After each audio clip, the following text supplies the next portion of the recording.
Big day in Genie Plus news. We've got a complete list of Lightning Lane attractions here at Disneyland. Plus, we've got a launch date for Genie, a pricing reveal for the pay-per-ride attractions at Walt Disney World. All coming up next, Fresh Baked.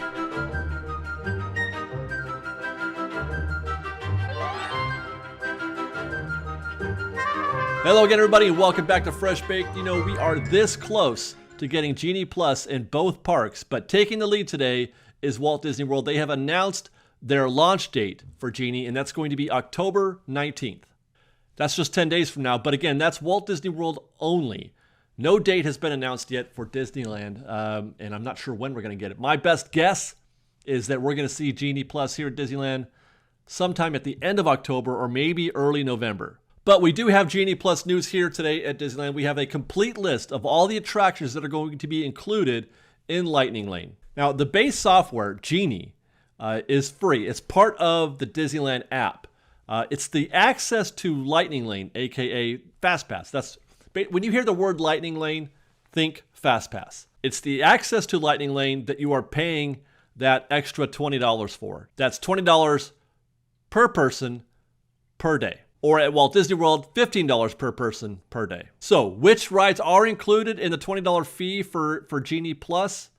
Well, basically, it's any attraction that was a Fast Pass in the before times. Autopia, Big Thunder, Buzz Lightyear, Haunted Mansion, Indiana Jones, Small World, Matterhorn, Smuggler's Run, Roger Rabbit, Space Mountain, Splash Mountain, and Star Wars.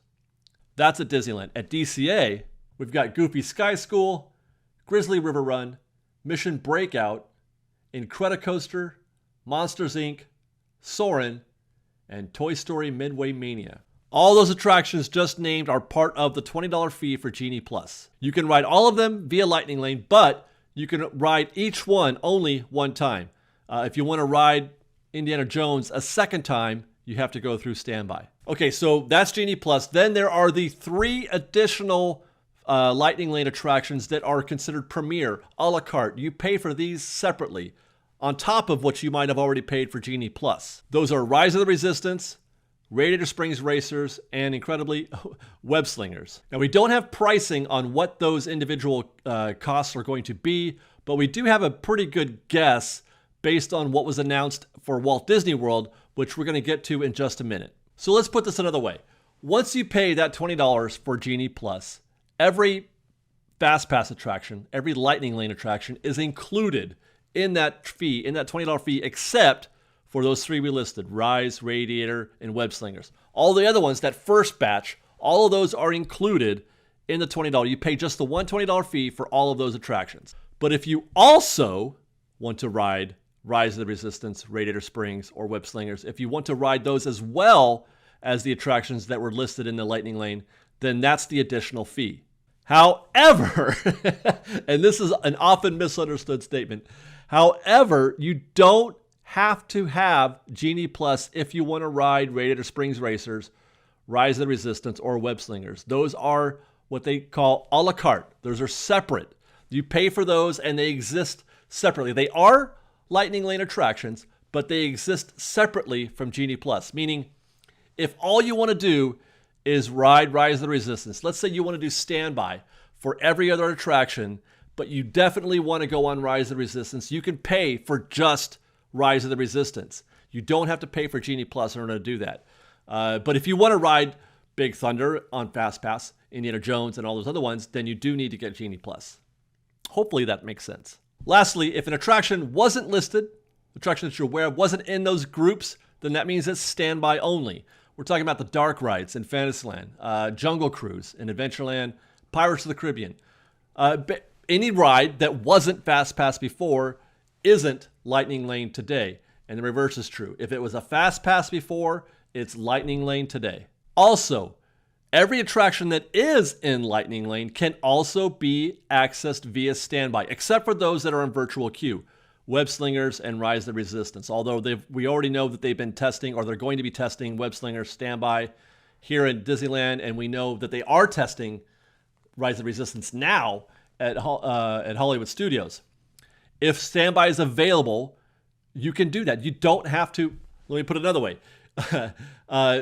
Genie is not the only way to access Indiana Jones. If you want to go on Indiana Jones and you don't want to pay for Genie, you can. You just have to go through standby. I know it's all pretty confusing, but count on Fresh Baked to make sense of it for you. When the app drops officially at Disneyland, we're going to be all over it, and you will know everything you need to know about Genie Plus. You can count on Fresh Baked on that. But for now, hopefully this helps. Now, let's talk about that news that broke regarding Walt Disney World also. In addition to the announcement that they're going to go live on October 19th, they also gave us a peek at what those premier attractions, what those extra attractions are going to run individually. That is to say, those attractions that are not included in the base cost for Genie Plus. At Walt Disney World, that's $15. And it sounds like they're going to include Rise of the Resistance, Runaway Railway, Frozen Ever After, Ratatouille, Avatar Flight of Passage, and Expedition Everest. And pricing is going to range from $7 to $15, depending on the attraction and the day. And that's where things get a little bit tricky, because the actual price of a given attraction, of those that I just listed, we'll take Rise of the Resistance, for example, the actual price depends. It depends. It could vary depending on the wind, depending on demand. It could be anywhere from $7 to $15. This was posted on Twitter. On the opening day of the service, Rise is going to go for the peak price, the max price of $15. Ratatouille will be $9, and then Expedition Everest will be $7.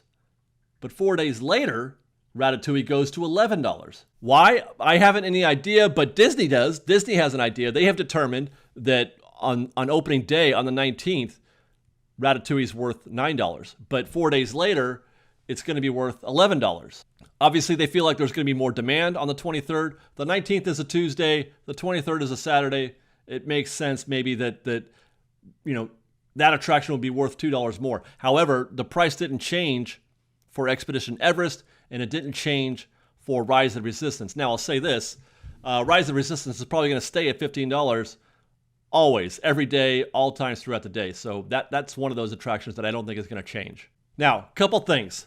When news first broke of Genie Plus, there was discussions, there was talk that Rise of the Resistance, for example, could go for $30 or maybe $40 per person per day, per ride. So $15 max today, that feels like a bargain in comparison. And when you consider the previous scenario where I talked about what if you want to go standby on every attraction, but you do want to get on Rise of the Resistance, so you pay that $15. That seems kind of reasonable, actually. It seems kind of reasonable just to knock out that one attraction that's on your list, right? That is a strategy, and I can see a scenario where people will pay the $15 for Rise of the Resistance. I'm not sure if they're going to pay for this whole package, but that is one situation that I can see happening. Now, I think we got here at that $15 price point because I don't think things are going particularly well for Disneyland Paris, which has been that's kind of the pilot park for this program. You remember about a month or two ago, we talked about this. They launched Premier Access,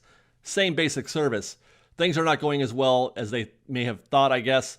I'm assuming that's the case because they lowered the prices for their Premier Access across the board. They lowered the price for all attractions. So it does seem like the fear of a $40 price tag for Rise of the Resistance may have been premature. Second, I think it's safe to assume that we're going to see similar pricing to Rise or anything else here at Disneyland. $15 for Rise here as well, I believe. And again, I don't think that that's going to go down into the $7 range or anything like that. That's going to stay at there. Rise of the Resistance, that is, no matter how badly this might go, or if people decide that they don't like Genie Plus, that is the one attraction that I think is going to keep this thing going probably. And Radiator Springs for that matter. Radiator Springs is it's a secret. Well, I don't want to say secret. It's quiet how popular that attraction is. It is very quiet. I will put up Radiator Springs against Rise of the Resistance any day in terms of popularity. And that leaves just Web Slingers, which, as I mentioned, I don't even know if it really belongs in this tier of, or this classification of attractions. So I'm going to put that in the $7 range. That's my guess. And then there's no other second attraction at Disneyland. We have the 2 in DCA and just the 1 at Disneyland. And I can't really think of another attraction that would warrant being in this premier list. There was talk, maybe Space Mountain or Indiana Jones, but I don't feel like those attractions will generate any interest in terms of paying separately for. And the reason for that is that they've been around, for 30 years or whatever. They've been around for a long time. People have ridden Space Mountain and Indiana Jones, so they're not in a hurry to pay a bunch of extra money to ride it again.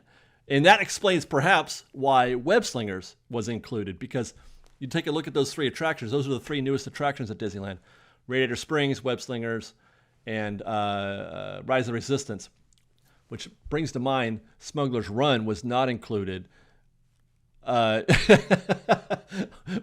Infer what you will from that. But I think that that's the reason, is that the newness of these attractions is what's creating the desire to put them into this premier attraction or into the premier list. People have, it's a destination right now. Going to those attractions, that's a destination. If you don't get to ride Space Mountain or Indiana Jones because it's too busy that day, people aren't going to go the extra step and pay for it. Generally, I don't think. Anyway, again, this is just, I'm speculating here. They're just going to wait till the next time. They're going to try, they'll try the next time when they visit, maybe get there a little earlier or whatever, or make it a point, or they do the standby next time. But those are the kind of attractions. That's why I'm not sure if there really isn't another one that qualifies for this at Disneyland. If Indy doesn't and Space doesn't, Smuggler's Run is the only other possibility. But you guys tell me, what do you think? What do you think of this list? What do you think of the ones that were included, and if there's any missing? Toy Story Midway Mania, for example. That's one that I thought might be a candidate instead of Web Slingers. Boy, go figure. Go figure that, right? I feel like maybe that's Disney didn't want to make that decision. Maybe they didn't want to say, hey, we're going to put Toy Story in there and not Web Slingers. And people are going to be like, well, what does that tell you? Right? I don't know. Anyway, that's it for now, Fresh Baked. More details will be revealed soon, but really, we got pretty much everything we need to know. All we need now is a date for Disneyland. We've got a ride list, a complete ride list, and a pretty good idea of what the pricing is going to be based on what's happening at Walt Disney World. And once the app drops for real, Fresh Baked will be on the case, ready to test every feature, every nook, every cranny. So stay tuned.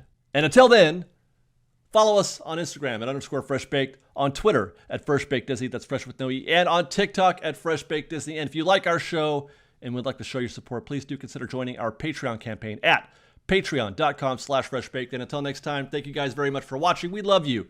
And be safe out there. Be kind to one another. And Fresh Baked.